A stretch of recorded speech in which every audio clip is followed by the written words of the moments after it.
Ok, alors j'ai le texte là. Je vais vous le faire participer. Et on y va. Donc on est à Nun Gimel. On est à Nun Gimel sur On les voit pas le texte, Leshonos. Arabe, non, hein. Attendez, secours, je fais monter. Voilà. Amar et Chaver. Arabe, non, on voit toujours pas le texte, hein. Ah, ça y est, ça monte. Ça arrive. Vous l'avez Amar et Chaver. Donc, le Chaver dit Ata, donc c'est le rabbin, Rabbi Yehuda Levi, pose la question au Melech des Kuzari. Ata roe, shaleshonot gdumot, en lahem trila. Alors là, Rabbi Yehuda Levi va poser la question au roi des Khazars. Est-ce que la langue de chaque pays, la langue de chaque nation, c'est que chaque nation a une langue particulière. Est-ce que la langue de chaque pays, est-ce que c'est une langue qui a été gdumot en lahem trila, c'est-à-dire on ne connaît pas le début, on ne sait pas quand est-ce que ça a commencé, mais est-il clair qu'il y a eu un commencement? C'est-à-dire il y a un commencement unique et ça s'est développé, il y a une hitpatrout, il y a une évolution de la langue dans chaque pays, dans chaque nation. Et c'est ce qui a donné les langues qu'on connaît aujourd'hui de chaque nation avec sa particularité, avec ses règles de grammaire, etc., etc. Donc le Rabbi Yehuda Levi pose la question au roi des Khazars, est-ce que d'après toi, les langues de toutes les nations ont un début, ont un commencement qui s'est évolué, qui a évolué au fur et à mesure des années?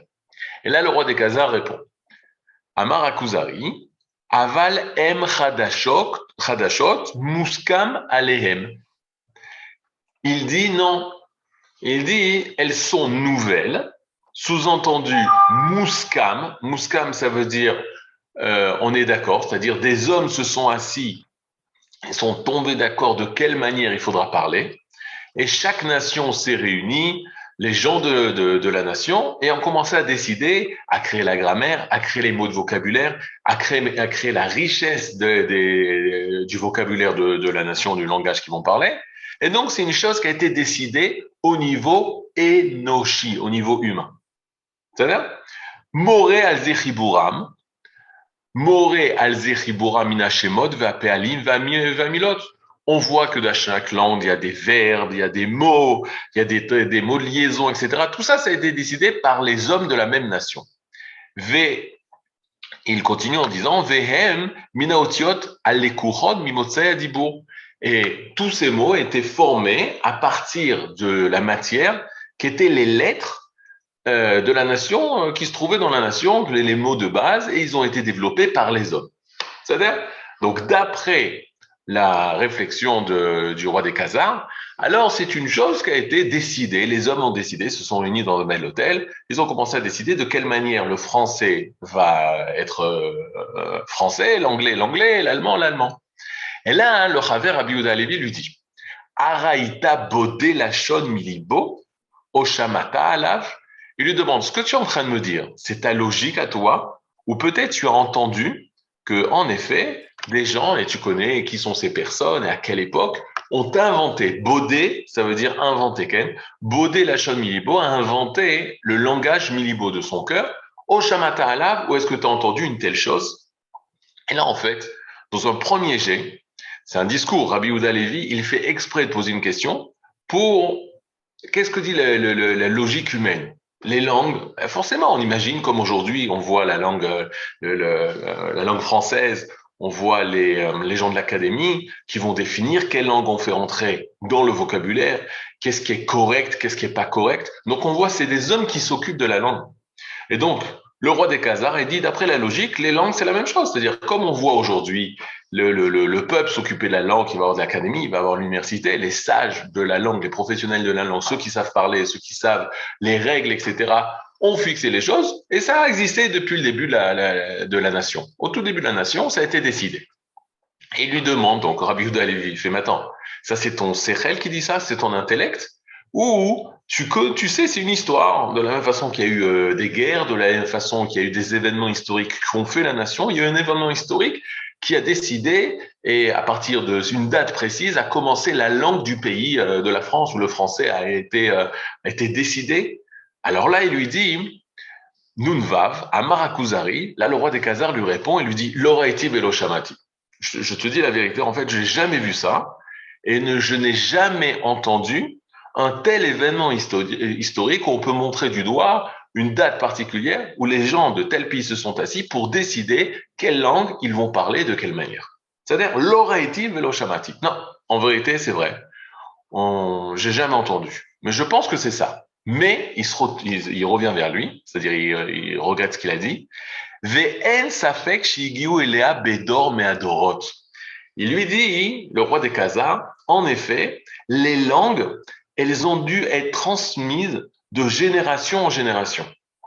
Le problème, c'est qu'on ne sait pas à partir de quand ça a commencé. Et là, c'est une évolution. Et ça, c'est le mot très important parce qu'on va voir ici plusieurs exemples où Rabbi Yehuda Halevi, pourquoi il parle du Inyan, du sujet des langues, c'est pour parler d'une hitpatrout, d'une évolution. C'est pas un choix par l'homme, c'est pas Bechiri, c'est pas choisi par l'homme qu'on s'assoit et qu'on décide ensemble, mais c'est hitpatrout, c'est une évolution qui s'est opérée au sein même de la nation et au-delà presque de la décision des hommes. C'est la nation par elle-même. On va expliquer ce que ça veut dire la nation par elle-même. Velo haïta kodem lashon shiiskimu alea miaskamat am mi bilti am al lashon. Alors ça, c'est une phrase compliquée qui veut dire il n'y a pas de langage qui a été décidé avant qu'il y ait un peuple qui va être doté de ce langage. Qu'est-ce que ça veut dire? Ça veut dire qu'en fait, en vérité, Rabbi Yehuda Halevi veut nous, parce que c'est lui qui nous donne le cours de Torah, c'est lui qui nous donne le cours de Emouna, c'est lui, en posant ces questions au roi des Khazars, qui veut que nous, on s'éveille à ça. On aurait pu penser que c'est l'homme qui fait les choses. L'homme a décidé les langages de telle nation, l'homme a décidé le français, a décidé l'allemand, etc., etc. Rabbi Yehuda Halevi fait tromper le roi des Khazars, qu'on aurait pu penser ça. Même lui aurait pu penser ça. Mais à un moment donné, le roi des Khazars, le roi des Khazars commence à sentir que non. On ne sait pas exactement d'où viennent les langues, comment elles ont commencé, qui a décidé, qui s'est assis pour pouvoir décider ça. Réponse, personne ne s'est assis. Et là, c'est l'évolution du âme, du peuple.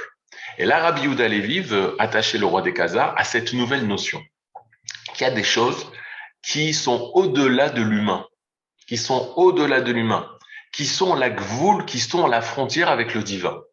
C'est la création des peuples. La création des peuples, c'est une gvia, c'est une fixation divine. La Torah elle nous dit que Kadosh Baruch Hu, il a séparé les peuples, Banchel Goïm, Kadosh Baruch Hu, il a divisé les nations selon le nombre des enfants d'Israël. On parle des 70 enfants d'Israël qui sont rentrés en Égypte, il va y avoir 70 nations. C'est pas l'inverse, c'est pas parce que il y a 70 nations, alors il faut avoir 70 juifs qui rentrent en Égypte. Il y a 70 juifs qui rentrent en Égypte, 70 enfants d'Israël qui rentrent en Égypte, il va avoir 70 nations. C'est-à-dire que c'est Akadosh Baruch Hu, c'est le divin lui-même qui a créé ces nations. C'est pas la décision de l'homme. Et en utilisant cette notion des nations, il va arriver à faire que le roi des Khazars commence à comprendre qu'une nation, c'est une création divine. C'est pas la décision de plusieurs hommes de s'associer et de décider d'être ensemble.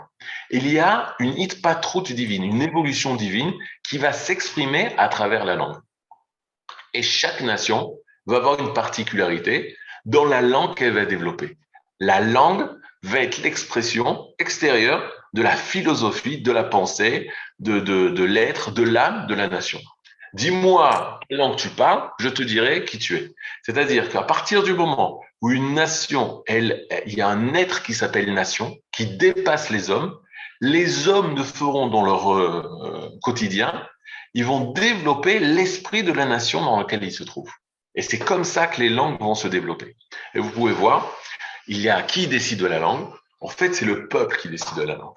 Et pas n'importe quel peuple. C'est pas les plus grands savants, c'est le Hamon, c'est la masse du peuple.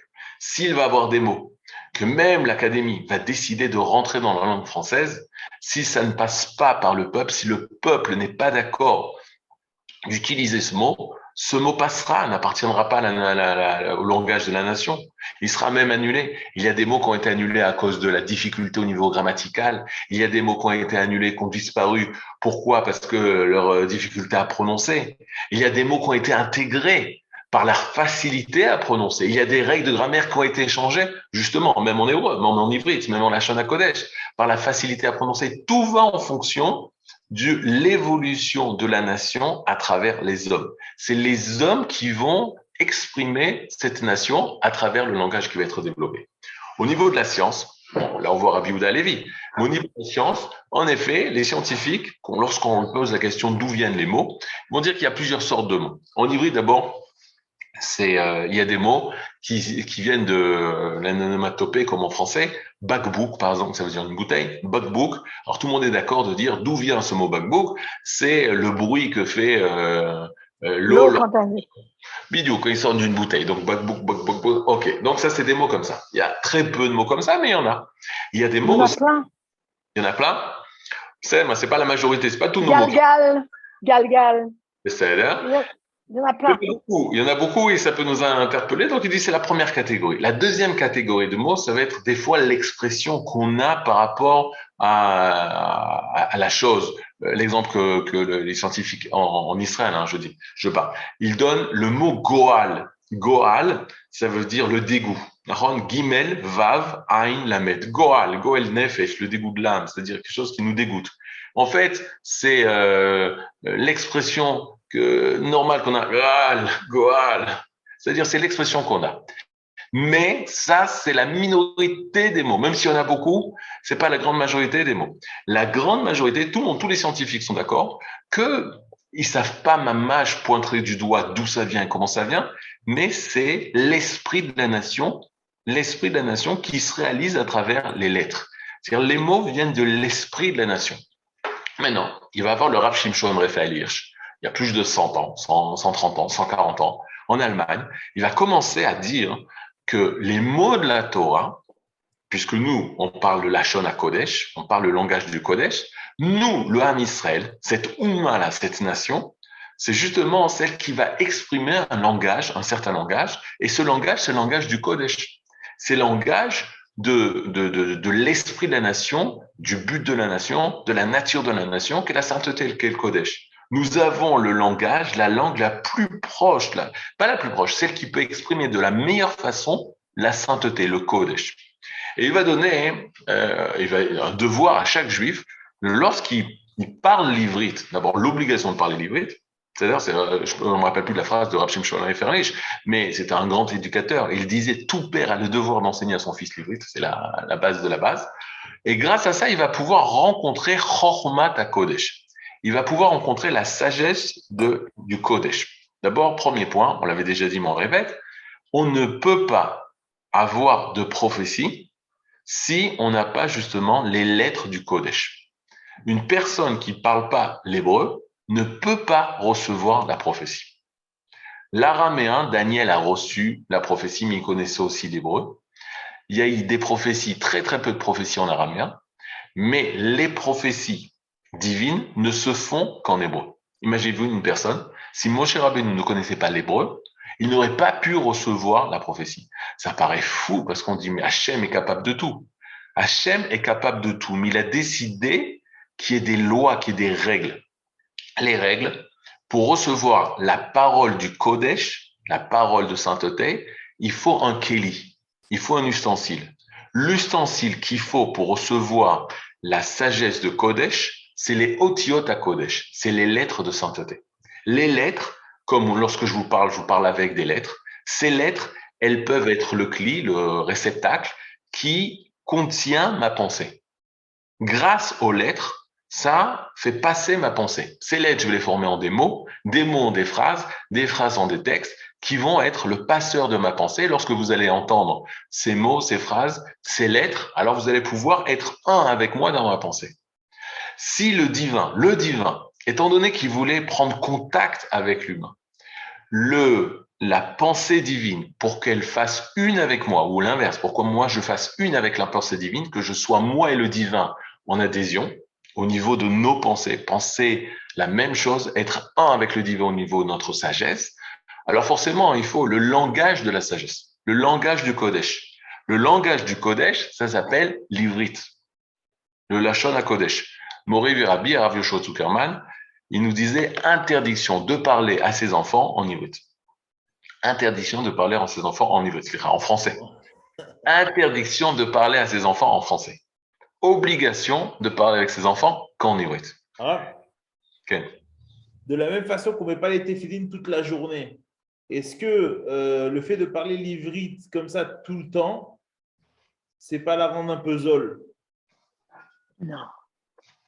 Alors, il y a une chita dans un monde orthodoxe que eux disent, étant donné Yiddish. l'expression, c'est justement l'expression d'une philosophie de vie. Eux, ils disent justement, étant donné que tu vas parler le Kodesh pour acheter des tomates, non. Pour faire des affaires, à la banque, tu vas parler avec le lachon de la Torah, le langage de la Torah, c'est pas possible. Alors, eux vont parler le Kodesh seulement dans l'étude de Torah ou le Shabbat. Parce que le Shabbat, ils parlent pas de Divrechol. Ils parlent pas des paroles de profanes. Donc, ils vont parler ivrite que le Shabbat. Toute la semaine, ils vont parler yiddish. C'est-à-dire, mais ça, c'est l'expression d'une pensée qui dit qu'il va y avoir une séparation, pas une différenciation, une séparation entre le Kodesh et entre le Chol. Non, mais les téphilines, il faudrait les mettre toute la journée. Voilà. Parce que c'est la même chose. Exactement. Et on ne les met pas toute la journée. Les tefilines, on devrait les mettre toute la journée. Mais on n'est pas du niveau. C'est-à-dire que, étant donné que les tefilines, il y a des lois très, très particulières, comme par exemple, on n'a pas le droit d'avoir de mauvaises pensées, de pensées de Averot, c'est-à-dire, et on n'a pas le droit d'avoir des pensées futiles. On n'a pas le droit de rigoler avec les tefilines. Imagine-toi, on n'a pas le droit de faire des blagues avec les tefilines. Je dis à chaque fois aux élèves, lorsqu'on t'a un tefilin sur la tête, si une personne, elle monte à la Torah, et c'est ton copain, et tu dis, ah, ils te font monter la Torah, tu rigoles. À sourd. Parce que les tefilin, on n'a pas le droit d'être frivole et d'avoir caloutroche. Donc ça, c'est des règles. Mais jamais on a vu que par rapport à la parole, il y a des règles. C'est pour ça que le Rav Ziyuda disait, pendant toute la période où la langue d'Ivrit, elle était morte, pourquoi l'hébreu était mort, était considéré comme une langue morte? Moi, j'ai appris au collège, il y avait option hébreu. Faisait partie des langues mortes. Ouais. Il y avait le latin, on apprenait le grec et on apprenait l'hébreu. L'hébreu, ça faisait partie des langues mortes. Pourquoi? Parce que la nation était morte. Et le Rav Ziyuda dit, quand la nation revient, alors il faut retrouver des lois qu'on a perdues. Les lois du langage, les lois de la parole.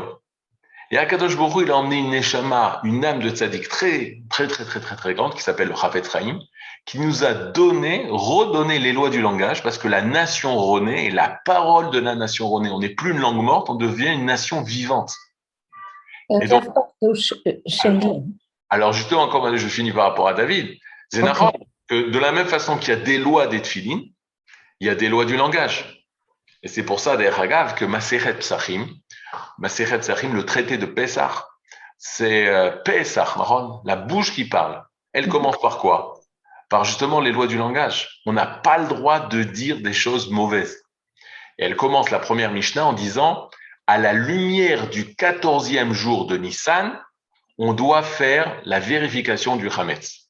Et la Gemara se pose la question, mais c'est quoi la lumière du 14e jour de Nissan? Au bout de 2 pages, on découvre que c'est la nuit du 14 Nissan. Bien sûr, c'est la nuit du 14 Nissan. La nuit, quand tombe la nuit, on fait l'abdikat Hametz, la vérification du Hametz. Et la Gemara demande, mais pourquoi tu appelles ça hors les Arbaasa, à la lumière du 14? La Gemara dit, Al yetse davar megunem pipiv. Ish lo yetse davar megunem pipiv. L'homme ne doit pas sortir de mauvaises paroles de sa bouche. Si tu peux dire à la lumière du 14 pour exprimer la nuit du 14, il vaut mieux parler de cette manière au lieu de dire la nuit, l'obscurité du 14. Donc, la libération d'Afka, c'est un message énorme d'Israël. La libération d'une nation, c'est la libération de sa parole. C'est-à-dire, aujourd'hui, on parle en France, etc., même en Israël, la libération de la parole de la femme, la libération de la parole des personnes qui ont été atteintes, etc., libérer la parole, c'est la libération de l'être. Mais cette libération, elle passe par une parole pure, sainte, Kodesh. Il y a des lois de la parole. Et Nahon, si tu utilises le Kodesh pour dire des insanités, d'ailleurs, c'est extraordinaire. L'ivrite, l'hébreu, c'est la seule langue où il n'y a pas d'insanité, où il n'y a pas de grossièreté, où il n'y a pas de mots vulgaires. C'est-à-dire, le plus gros mot vulgaire qu'on peut dire en ivrite, c'est l'air la Azazel. C'est quoi la Azazel? C'est le bouc émissaire. Tu te rappelles le Beth Amikdash, le Kohen Agadol, Kodesh HaKodashim, qui arrive, qui fait le Goral et il tire le sort, le Goral de Kippour, Kippour Purim, le sort de Kippour pour envoyer ce bouc émissaire qui va être sacrifié, la Azazel. C'est la plus grande grossièreté qu'on peut dire. Et ça rappelle le Kodesh. Ça rappelle le Kodesh. Maintenant qu'il y ait des personnes qui utilisent l'ivrite et qui déforment l'ivrite pour faire des mauvaises choses avec la langue et parler mal, ça c'est sûr, c'est à l'image de ce que tu as dit, les tefilines. C'est utiliser le Kodesh pour de la Touma, ça sauf. Ken, Félicia. Et ma question, moi, disons, en découvrant tous les textes, tout ce qui a été écrit, tout ce qui a été transmis, je ne peux pas penser que nous étions une nation morte, que nous étions peut-être endormis dans cette galoute. Non, mais tous les textes qui étaient dans la Guéniza et tout ce qu'on découvre il n'était pas parlé. Il n'était pas parlé. n'était pas parlé.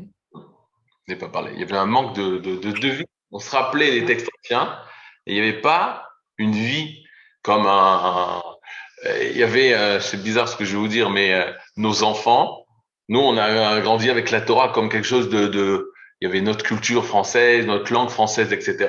Et l'ivrite, on a dû l'apprendre. L'ivrite, on est obligé de le décortiquer. Alors, des fois, je corrige mes enfants en ivrite. Et mes enfants, ils sont nés ici, ils ont grandi ici, etc., etc. Mes enfants, ils me disent, tu me corriges en ivrite. Toi, tu as appris l'ivrite. Nous, on parle l'ivrite. C'est ça la différence. C'est-à-dire, nous, on a appris les choses, on étudie les choses, on décortique les choses. Eux, ça veut pas dire qu'ils doivent pas apprendre. Mais eux, c'est naturel. Eux, ils ont cette ivrite, cet attachement au Kodesh et Chochmat Kodesh, à la sagesse de Kodesh, naturellement. Maintenant, il y aura toujours la prière Chofshit. Qu'est-ce que tu décides, le libre arbitre? Qu'est-ce que tu décides de faire avec ça? Maintenant, par rapport aux nations que vous avez dit que Shivim Nefesh sont rentrés en Égypte, mais moi, je pensais que c'était peut-être lié à l'histoire d'Abraham qui avait des enfants, qui les a envoyés avec des cadeaux. Est-ce qu'il les a envoyés avec Emouna en El Echad? On dit qu'il les a envoyés avec des forces. On dit qu'il les a envoyés, il y a marqué, il a donné des matanotes. Et les matanotes qu'il a données, Kaniré, on dit, je sais pas, c'est tout bidiouk. C'est Korotatuma, c'est toutes les forces de l'Orient, toute la médecine chinoise, toutes les trucs d'énergie, toute la kinésiologie, etc. Toutes ces forces-là, on dit que c'est ça qu'il a reçu. Il a donné des matanotes. Mais c'est par rapport avec le Kodesh. Maintenant, on revient. Lorsque la nation va se dévoiler, donc la langue va exprimer l'esprit de la nation. C'est pas par hasard que le français est riche pour des mots philosophiques, théologiques même, l'anglais au niveau grossièreté, l'allemand au niveau des pensées et au niveau aussi de la matière, mais l'ivrite, ça va être au niveau du Kodesh. Et donc Rav Shimshon Efalish va faire une remarque énorme, et nous on va faire ça sur tous les mots en ivrite. Il va dire en ivrite, il y a quelque chose de bizarre, et c'est la Gemara qui dit d'où on sait que le Lachon à Kodesh, que le langage de sainteté est le langage qui vient du divin, c'est parce qu'il y a marqué Ish et Isha. Ish ve Isha. Qu'est-ce qui est spécial dans ce mot-là? Ish ve Isha. Ish veut dire homme, Isha veut dire femme. C'est la seule langue dans le monde entier où Ish exprime le côté masculin, parce que c'est un mot masculin, et Isha, c'est le côté féminin. Et c'est la seule langue dans le monde entier où justement on met à pied d'égalité Ish ve Isha, homme et femme, qui sont le côté masculin et le côté féminin de Adam. Vous l'avez? En français, on a homme et femme. En allemand, on a man et woman, mais aucun rapport entre les deux mots. C'est-à-dire, c'est deux mots complètement. Par contre, en ivrite, on a vraiment l'expression homme et femme qui sont masculins et féminins. Zachar et Nekeva. C'est-à-dire que la langue ivrite met les mots sur le émet, met des mots sur la vérité transcendantale qui a été fixée par le divin. Et en effet, rien que du mot, rien que par le mot, et c'est le travail de tous les Mekoubalim. Le Mekoubal, lui, veut comprendre les mots, il veut comprendre les lettres, il veut comprendre la gematria, il veut comprendre tous les secrets du mot parce qu'elles sont porteurs de sagesse. Rien qu'en criant au monde entier, on est en 2000, chez les Goïms, on est en 2022, et on est obligé de réexpliquer la place de la femme par rapport à l'homme. Alors que dans toutes les autres cultures, il y a l'homme, c'est l'essentiel de l'être, et la femme est en plus. Alors que dans la Torah, ça n'existe pas, ça. Il y a Ish et Isha. Côté féminin, côté masculin. Il n'y a pas plus élevé, moins élevé. Ça a l'air très, très important. Donc, dans chaque mot d'ivrit, c'est l'expression avec des lettres, des mots qui sont porteurs de la sagesse du Kodesh, du Emet, de la vérité. Et ça a été reçu par le divin, fixé par le divin. Maintenant, plus le Ham Israël est pur, plus la richesse des mots va être pure, plus les mots vont être précis. C'est comme un enfant. Moins il est développé au niveau intellectuellement, moins son vocabulaire est riche.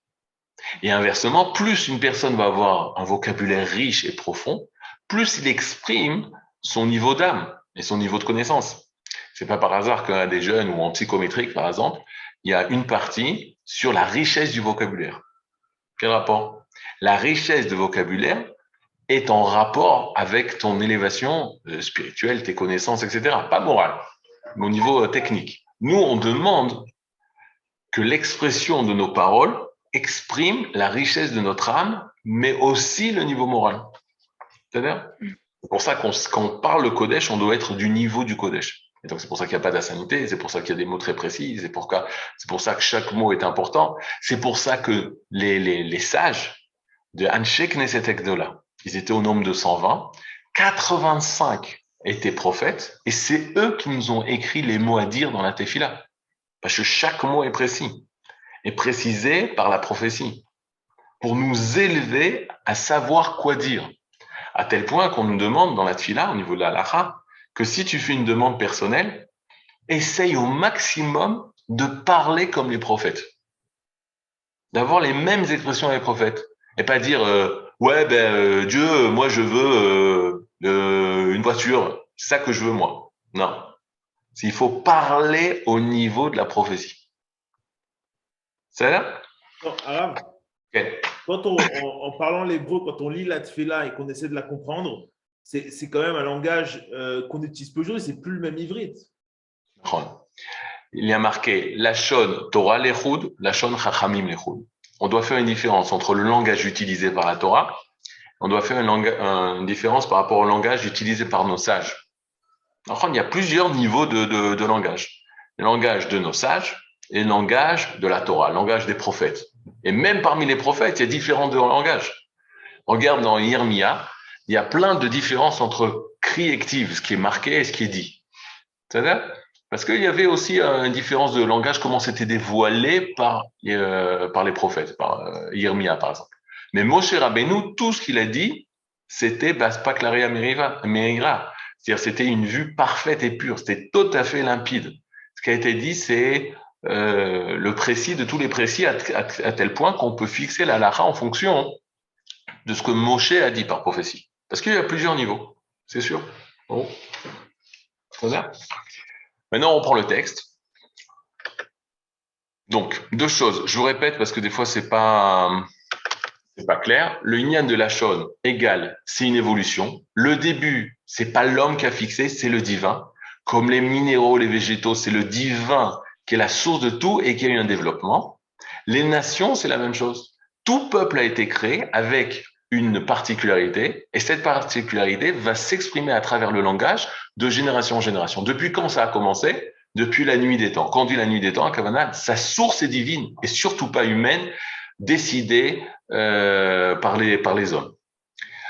Maintenant, Nunzain, Amar et Chaver. Le Chaver, le Rabbi Yehuda Levi lui fait justement sentir d'autres choses, que ça commence pas par l'homme, ça commence de quelque chose qui est au-delà, qui dépasse l'homme. Ashamata al-Uma, est-ce que tu as déjà entendu une nation chez Choleket qui divise Bashavua Yadoua la semaine, Shatralato Miyom Rishon Vashlamato Beshabbat. Est-ce que tu as déjà entendu une autre nation qui a décider des jours de semaine différents de ce que l'on compte nous, c'est-à-dire 7 jours. Est-ce que tu as déjà entendu une nation qui a 8 jours dans la semaine, ou 10 jours dans la semaine, ou 12 jours dans la semaine? À émettre, on aurait bien aimé d'avoir 12 jours. Je pense que David, il aurait kiffé d'avoir 20 jours dans la semaine. Mais, Le jour de 26 heures, Arabe. oui.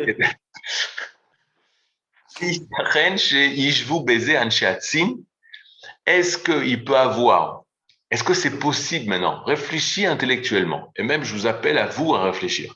Est-ce que c'est possible que des choses, moi je connais pas les Chinois, à part le Corona, hein, on aimait les Chinois. Depuis la Chine jusqu'à l'époque, il n'y avait pas les Américaines. Donc la Chine, c'était le continent le plus lointain. La Chine aux îles au détroit de Gibraltar, Nagin. Est-ce que tout ce continent-là, tu peux penser une seule seconde qu'ils aient décidé, parce qu'ils se sont assis, sont réunis, que la semaine soit de 7 jours et pas de 8 jours? Donc c'est ce qu'il dit là. Aïtachen, est-il possible chez Ishvu qu'il soit égalité, mise à égalité, baisé à ce sujet-là, Ansheatsin, les gens de Sin, de Chine, Imanche Iye Amarav, avec les îles de l'Ouest, Mibli Atrala Vakel Askama, sans avoir décidé ça? Amar Akuzari, le roi des Khazars, lui dit Loïtachen, c'est impossible. Et là, Beaskama Minakol Vizerachok, de dire qu'ils se sont installés, qu'ils ont décidé que ce soit 7 jours et pas différent, c'est très dur à imaginer une telle chose.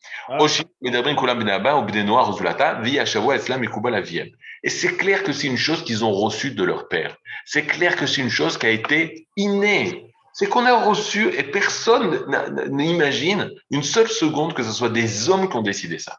Donc là aussi, on est au deuxième sujet. À part les peuples, les langages, on a une autre chose, les jours de semaine, un truc très simple, que ça vient pas de l'homme qui a fixé ça, ça vient de l'au-delà, ça vient de la nuit des temps qu'on a toujours reçu. Il y a une source qui a fait que tous les hommes du monde entier comptent le même jour de la semaine. Et là, il lui fait toucher du doigt, ou il lui fait toucher au niveau du nefesh, une unité dans ce monde. Une unité qui a la source partout dans toutes les nations et acceptée dans toutes les nations. Mais qui accepte ça? Les nations. Peut-être il va y avoir des peuples, ils ont essayé, même, je crois qu'il y a la Révolution française, je ne me rappelle plus, ils voulaient faire des semaines de 8 ou 10 jours. Même si ça va commencer, à un moment donné, ça va s'arrêter. Comme vous avez vu, on a tous étudié ça à l'école, l'idée de l'espéranto, la langue internationale. On pensait que les nations allaient faire la paix, on allait avoir une seule et même langue, et tout est tombé. C'est-à-dire parce que ça venait de l'homme vers la nature. Alors que la langue, c'est l'évolution de la nature divine, ou du divin qui se dévoile à travers la nature. Ken David? Il y a eu des tentatives quand même de changer ça. Il y a eu des tentatives. Il y a eu même des tentatives par rapport aux années, etc. Pour la semaine, même s'il y a des tentatives, comme je dis, ça va être perdu au cours des nations, au cours des années. Ça va pas tenir. Il y a quelque chose de très, très fort qui fait que faut que ça soit 7 jours. Nous, on sait pourquoi. Parce qu'Akadosh Baruch Hu, c'est lui qui a créé le 7e jour. Les nations, ils peuvent donner, peut-être qu'ils vont découvrir qu'il y a une horloge biologique qui est basée sur le chiffre 7.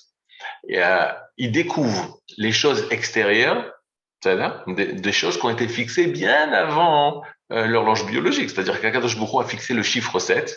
De là sont nés tout autour de ce chiffre 7 une horloge biologique, mais universelle. Que nous, on vive ça aussi, c'est tout à fait normal. Mais il nous fait toucher du doigt des choses que c'est pas l'homme qui a décidé. Ça vient du divin, ça vient de l'au-delà, de quelque chose que tu peux pas montrer du doigt. La chrétienté, Rav Partouche, a essayé de mettre le 8e jour, mais ils sont restés enfermés dans les 7 jours. Ils ont repoussé du Shabbat, ils ont dit non, nous on choisit. Alors, ça, c'est souvent les questions qu'on pose. Souvent qu'on pose. Par exemple, le Shabbat, ils ont dit oui, mais le Shabbat est différemment fixé. Alors, en effet, mais tout le monde, même si l'islam a fixé le vendredi, le 6e. Le 6e jour, le judaïsme, le Shabbat et la chrétienté, donc le dimanche, le Rav Ashkenazi, justement, par sa sagesse, il nous a enseigné que tout était en fonction du Shabbat. Exactement. Exactement. C'est différencié, en fait. Le 8e jour par rapport au Shabbat. Le 6e jour par rapport au 7e jour du Shabbat. Donc, la référence est le Shabbat. Donc, pour eux, le Shabbat existe et c'est ça l'horloge du temps. Maintenant, on continue. Mais ce que vous avez raison, c'est qu'ils ont gardé quand même 7. Oui, ils ont gardé 7. C'est pas passé dans le truc. C'est les pensées, la pensée idéologique. Mais l'homme, il ne peut pas. C'est-à-dire que l'homme occidental, qui est au-delà de la pensée philosophique et qui est dans la vie, c'est son horloge biologique, c'est 7 jours. Sarah, Amar et Chaver, Zeratiti, encore une fois, le Rabbi Yehuda Levi, il lui fait toucher du doigt un autre sujet qui est aussi quelque chose de qui ne provient pas de la décision humaine, mais d'une source divine. Amar et Chaver, Zeratiti, c'est ce que je voulais aussi. Vechen Minyan à Sarah. Voici le compte des 10.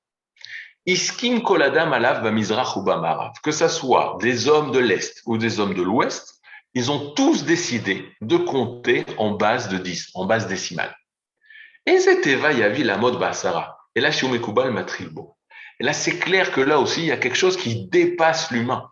Ils ne se sont pas assis et ont décidé de compter en base de 10 parce que c'est simple. Et là, parce que le 10 est la base du multiple. C'est pour ça, hein, Akadosh Baruch Hu a créé avec le monde avec 10 dire. Asara Mahamarot Nivra Olam. Avec 10 fois le mot Vayomer, la Gemara dit 9 fois le mot Vayomer plus le mot Bereshit, Dieu a créé le monde. Avec les 10 paroles, il s'est dévoilé au monde. Avec les 10 makot, les 10 plaies, il a frappé ce monde, il a cassé ce monde pour permettre son dévoilement. Avec les 10 miracles dans le temple de Jérusalem, le divin s'est dévoilé en permanence sur cette terre. Mais 10, c'est aussi les 10 nisyonotes d'Avraham Avinu, les 10 épreuves d'Avraham Avinu. Mais 10, c'est aussi le minyan qui dévoile justement le chiffre le plus grand. C'est-à-dire tout a été basé par le divin et de là a découlé que le monde tout entier, c'est ça qui est extraordinaire, en Chine, de partout, on compte en base de 10. Alors qu'il y a eu des tentatives, il y a des gens qui ont expliqué qu'en français, par exemple, on dit le mot 80, 4 fois 20, parce qu'il y a des personnes qui comptaient avec les 10 doigts des pieds et les 10 doigts des bras, des mains. C'est vrai?